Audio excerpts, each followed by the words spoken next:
स्वागत है आप सभी का ब्रेक के बाद। अतीक और अशरफ की मौत के बाद एक बार फिर प्रयागराज के लोगों के जहन में मदरसा कांड की यादें ताजा हो गई हैं। क्या था ये मदरसा कांड और क्या था इसका अतीक और अशरफ से कनेक्शन, देखिए जरा।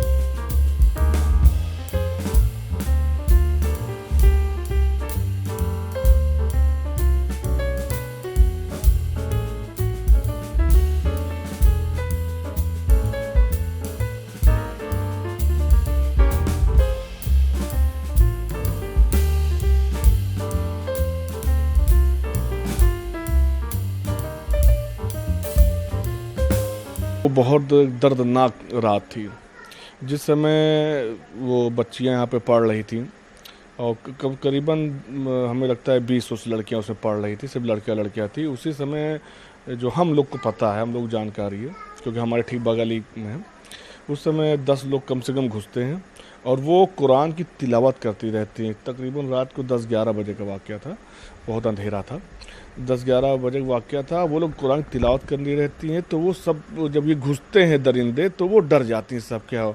तो ये लोग उसमें से जैसे कहते हैं 20 लड़कियां थी तो उसमें से लोग पसंद करते हैं अपने और 2 को वहाँ से उठा के ले जाए। सुबह होने से पहले दोनों को मदरसे के दरवाजे पर फेंक कर भाग गए। इस वारदात ने प्रदेश की राजनीति में भूचाल ला दिया था। इस शर्मनाक कांड को छिपाने की पुरजोर कोशिश की गई।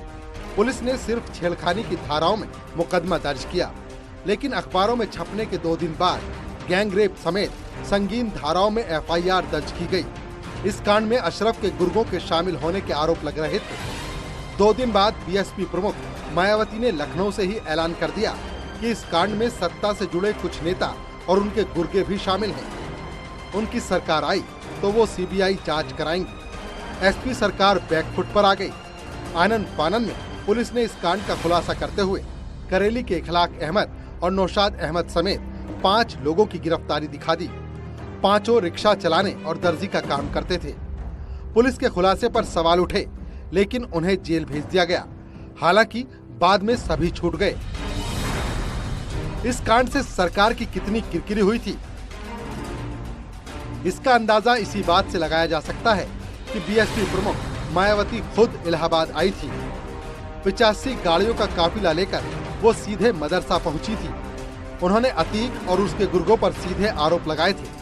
BSP प्रमुख ने सत्ता में आने पर CBI जांच की बात कही थी। इस मामले में अतीक अहमद के भाई अशरफ का भी नाम सामने आया था, लेकिन FIR से लेकर जांच तक कहीं पर भी उसका नाम नहीं आया। और इसी के साथ वक्त एक ब्रेक का हो चला है। तुरंत लौटेंगे, खबरों का सिलसिला जारी।